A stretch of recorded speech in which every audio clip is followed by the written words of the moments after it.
Hello and welcome to Wednesday Warfare, where I review NXT and AEW Dynamite back-to-back and try and figure out which show won for the week. And as you can see on my face, it is truly the end of an era and we're just gonna have to deal with it. Like what you like, don't be a dick, let's begin. NXT opens up with the new North American champion Johnny Gargano hoping to end his title defense curse by spinning the Wheel of Challengers. Johnny loves wheels now, in case you weren't aware. Spins the Wheel of Challengers to see who his first challenger will be, his first title defense. It lands on Leon Ruff, and Johnny very much indicates that the wheel was rigged. But Leon Ruff is the occasional jobber we've seen on NXT and I believe Raw in the last couple of months. He gets beaten up by Johnny a lot in this match. Damian Priest, the former champ, is in the crowd at ringside looking on. He distracts Johnny by his mere presence, which allows Ruff to actually hit a kind of a crucifix slam to pin and win. Leon Ruff, the jobber no more. He wins the North American Championship in one of the biggest upsets you'll see on NXT in the last several years, by far. And it's actually pretty hysterical post-match reactions. Johnny's reaction's great. Damian's laughing at Johnny's expense. Leon celebrates the belt, but his waist isn't big enough to hold it up, so the belt just drops when he raises his hands. That was pretty hilarious. And then we see the celebration backstage afterward, and Damian tells... Well, it's funny because Leon gets maybe 2 words in his post-match celebration, and Damian just immediately walks in there, steals his thunder, and tells him to go run away and take his car out of Dodge and everything, as Johnny's pissed off. It was certainly a big surprise to open the show as Johnny's curse continues. Ruff, though, definitely not meant to be taken seriously in this one. If he makes it past one title offense, I'll be very surprised. And I'm just wondering, it's like, did Johnny really have to wait until Halloween Havoc to win the belt here and then lose the defense right afterward? I felt that him having the belt and bouncing back and forth within a couple of weeks, I never like to see it with championships in general, on any show, any brand, whatever. So seeing that happen here while in the moments, oh yay for Leon Ruff, that's really cool. At the same time, it's like the timing of when Johnny won the belt, I think he should have won TakeOver 31. If that's how they're going to end it here and keep the Damian Priest feud going. That's my opinion on it, and I know that's kind of a nitpick on this moment in general. I guess, it all depends on how they're going to reconcile this. Like, will Johnny just get his rematch and beat him next week, and then the feud with he and Priest will resume? Time will tell, but I mean, that's the one kind of knock I have on this. Like, it's cool to see Leon Ruff get this moment. It's kind of cool to see the North American Championship lineage get shaken up by this, but I don't know.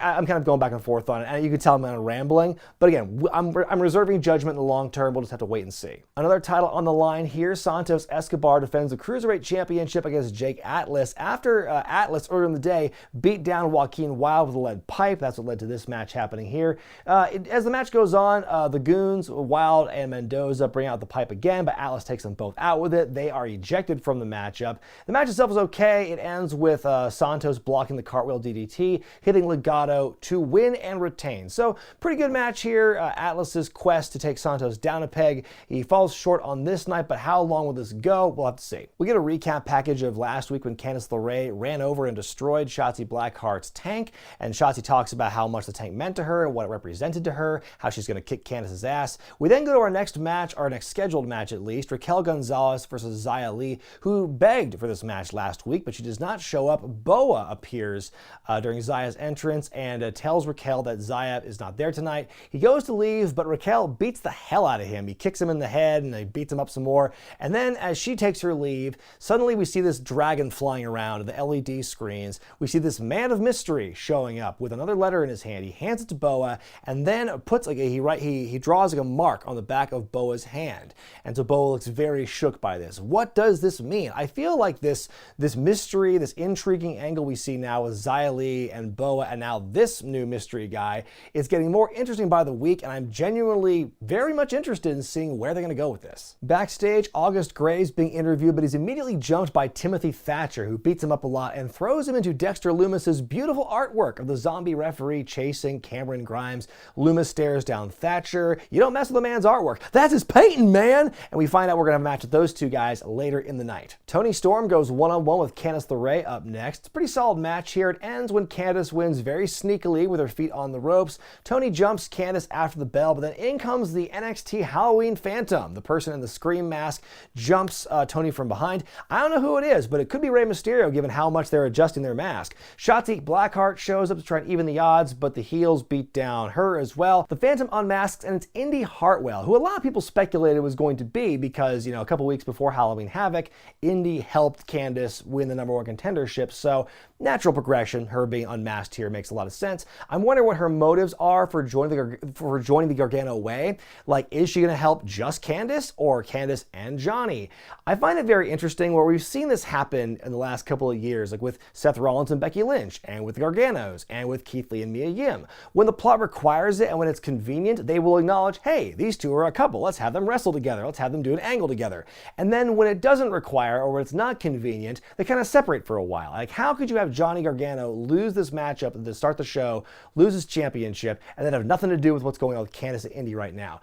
Maybe we'll see some of that play into it later on. Also, do we need Indy Hartwell to be the muscle for Candice LeRae when we already have that dynamic with Dakota Kai and Raquel Gonzalez? Or is that team breaking up? Like, who knows what's going on right now? But that's the latest we know from this. Indy Hartwell officially with the Garganos. She is the Phantom is Indy, and that's all we know. Breezango cut a promo backstage saying, tonight you will not see the fun Breezango, sad, but they will become two-time tag champs at the end of the night. On we go to see T-Thatch taking on Dexter Lumis. The story begins with Thatcher working on Lumis's previously injured ankle, but it eventually works over to Lumis's freshly injured arm as the match goes on. Lumis tries to lock in the silence when Cameron Grimes shows up on the apron. Lumis shoves Thatcher into Grimes, who falls off, but Thatcher's able to capitalize. He puts an armbar onto Lumis, then turns it into a roll-up to win the match. And then afterward, Grimes attacks Lumis after the bell, puts a burlap sack over Lumis's head, hits the cave-in as he sits down on a chair. He's not afraid of him anymore. We see a post-match promo, too, from Grimes where he says, the eyes are what spooked him out. But he covers the eyes up and he's not scared anymore. He's going to the moon and all that stuff. So it makes me wonder, will we see a blindfold match with these two soon, or maybe a burlap sack over the face match? The wheel-hating Johnny Gargano shows up outside William Regal's office. He calmly tries to explain that the match should be thrown out, what happened with him and Leon Ruff earlier, and then Regal says, well, you made this match, so it stands, and Johnny immediately loses his cool. He said he admits that he rigged the wheel for it to be Leon Ruff. It was meant to be a joke. He should strip Leon of the belt and give it back to him, but Regal says the curse is still ongoing, and the outcome of that match still stands. Poor Johnny Gargano. On the other side of the former DIY coin, we see Tommaso Ciampa cutting a promo, talks about training under Killer Kowalski and Harley Race. Tough men, but men who didn't need to proclaim they were tough. He lashes out against what he calls the 2020 locker room culture, a bunch of entitled guys who say they're tough, and how Tommaso says he will bring change to the locker room culture. It doesn't name drop anyone specific, but again, he's kind of in that tweener role, I feel, where depending on who he's been wrestling the last month or so, he's either face or heel, so really kind of leaves it open-ended as to who he will jump next and start a feud with next. It's Io Shirai and Rhea Ripley, Prime Target, the hype package that promotes their title match for next week. They really had to remind us that Charlotte beat Rhea Ripley to become the NXT Women's Champion at Mania, didn't they? Boy, that sure helped the brand. Besides that, though, I think it was pretty strong stuff. They trade some words as they go into the title match next week. Pretty good hype package. Out comes Pat's pack. Pat McAfee and his buddies show up, and Pat talks about how much his brand is worth and how great his guys are doing, how they've been beating people up. And so Pat joins commentary for our main event as Lorcan and Birch defend the NXT tag titles against Breezango.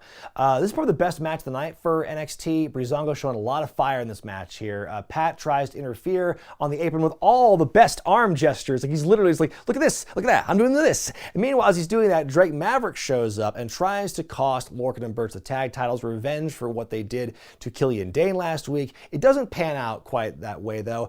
Pete Dunne lays out Breeze in the corner. Fandango eats the assisted DDT for Lorcan and Birch to retain. Drake is back after the bell, but Pat's pack lay him and Breezango out. Pat with a big punt to Tyler Breeze's head, and they do much gloating as we fade to black. Who will stop Pat's pack?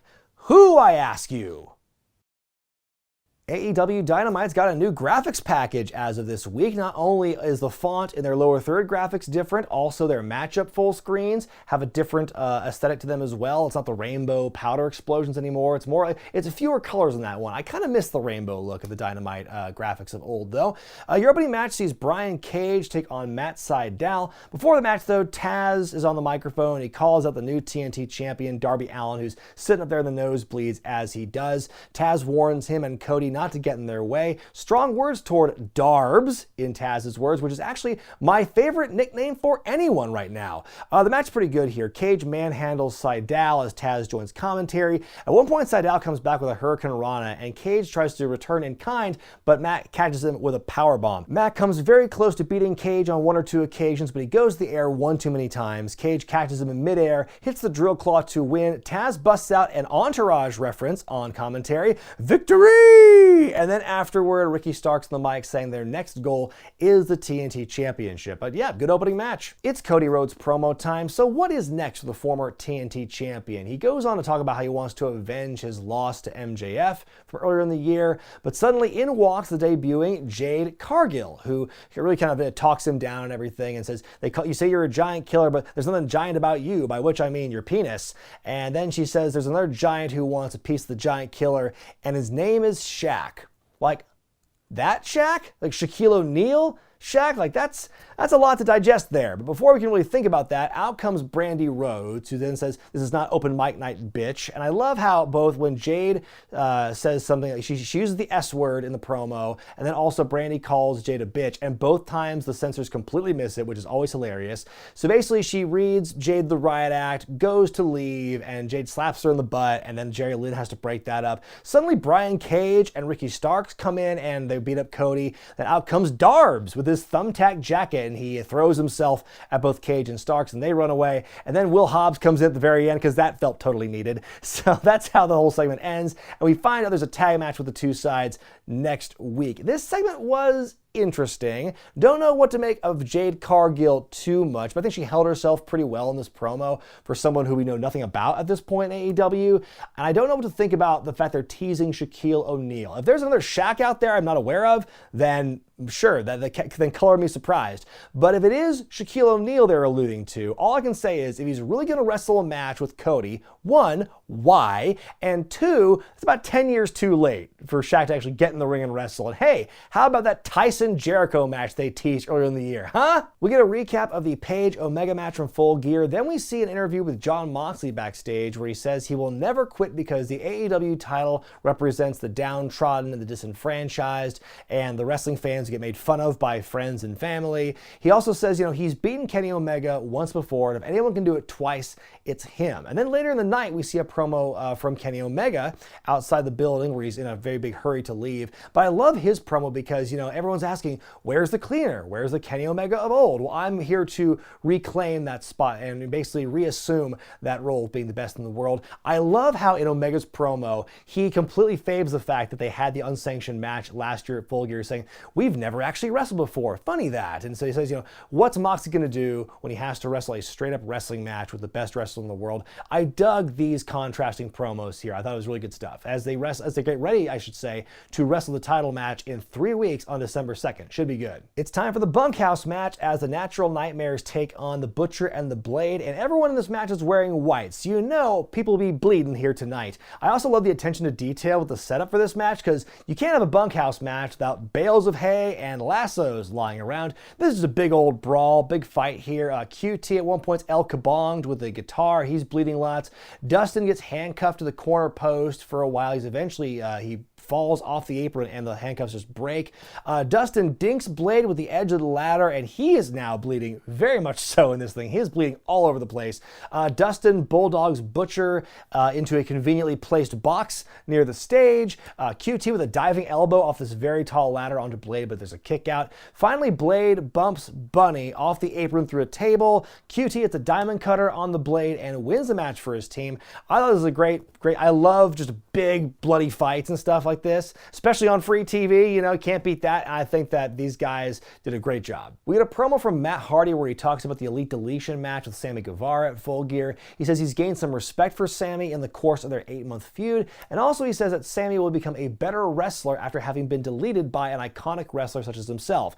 Big modesty Matt over here. Speaking of Sammy, the Inner Circle is now welcoming MJF and Wardlow into the fold. MJF beat Jericho at Full Gear to earn the spot, so now he and Wardlow are being inducted. The induction ceremony happens here. The whole group is there minus Sammy. More on that later. MJF says he's been in the wrestling business for 5 long years, and his father gave him a $1 million loan. He was left out cold alone, but he's finally been able to become the man that he is today. He reads some poetry. He's actually just reciting lyrics from All Me by Drake. Ortiz is very much in protest of MJF joining the group and everything, but Jericho maintains the group will be stronger and better because MJF and Wardlow are in it, and that Ortiz needs to make it work. MJF then throws a surprise birthday party for Chris Jericho, and it gets botched because the balloons and confetti immediately just blow out of the way because there's a lot of wind in Jacksonville, and you could see it blowing through Daly's place. Like earlier when you saw Jade Cargill, her gimmick was just like her tassels were blowing in the wind constantly here, and it's like all the balloons, you don't even see them hit the ring because they all get blown away. And then at the end, MJF announces that the whole group's going to Vegas on him next week, and that's how we end the segment. You know, if you're going to have a segment with MJF and Chris Jericho sharing the same space, I'm usually going to enjoy it, and this is no exception. I also enjoy the little subtleties in the background, like Jake Hager really enjoying the balloons and the confetti and the party and everything. Like he was really digging all this pomp and circumstance. That was pretty funny. And so then we find out later on, we see a backstage thing with the Inner Circle. Sammy Guevara shows up. He apparently received a misleading text from MJF saying to go to the beach for the induction, so he was misled. More rift between MJF and Sammy. We've been seeing the build to that. But yeah, I think the stuff, you know, there are a lot of different ways they can go with MJF and Wardlow as part of the Inner Circle. I thought this induction ceremony thing was great stuff. Alex Marvez backstage, the new tag team champions, the Young Bucks. So what's next for Matthew and Nicholas? Well, Matt says they're looking for fresh talent, so they've issued a challenge against a hot new tag team in AEW that reminds them a lot of themselves in Top Flight. And I'm very excited about this. I've seen some of Top Flight stuff on Dark. This should be an absolute fun match to watch, let's just say. So I'm excited for that next week.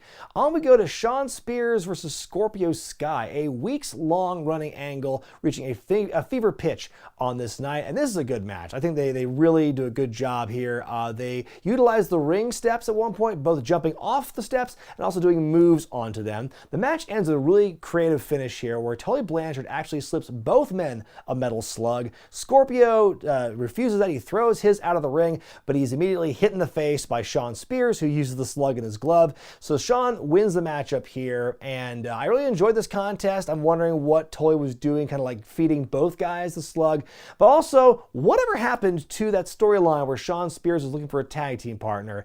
Is that where this is going? Maybe. Or they just killed that angle dead and it never got brought up again? Who knows? But it was a good match. Tay Conti with the Dark Order's Anna Jay in her corner takes on Red Velvet with Brandy Rhodes in hers. Hey, you know how AEW gets a lot of shit for how they book their women on Dynamite? Well, here's a mid-card women's match that's been building for weeks on Dark. So how about that? That being said, though, it's a pretty good match here. At one point near the end, Anna Jay slides a chair to Tay, who rejects it. She ends up winning the match with a gory stretch into a knee to the face, and afterwards we see the Dark Order kind of in the background, like looking on as Anna and Tay are celebrating. Are they trying to recruit another woman into the Dark Order? We shall have to see. Eddie Kingston shows up on stage and says despite what happened at Full Gear, he says he will not stop and will one day become world champion. He then joins commentary for our main event as Rey Fenix takes on Penta El Zero Miedo in a rematch from their Eliminator Tournament matchup, and I'm not entirely sure why they're fighting again. It's never really been made clear in the build for this for the last week or so. It's just happening like, here, they wrestled good last time. Here it is again. I guess we get some subtle hints as the match goes on of Eddie on commentary talking about this.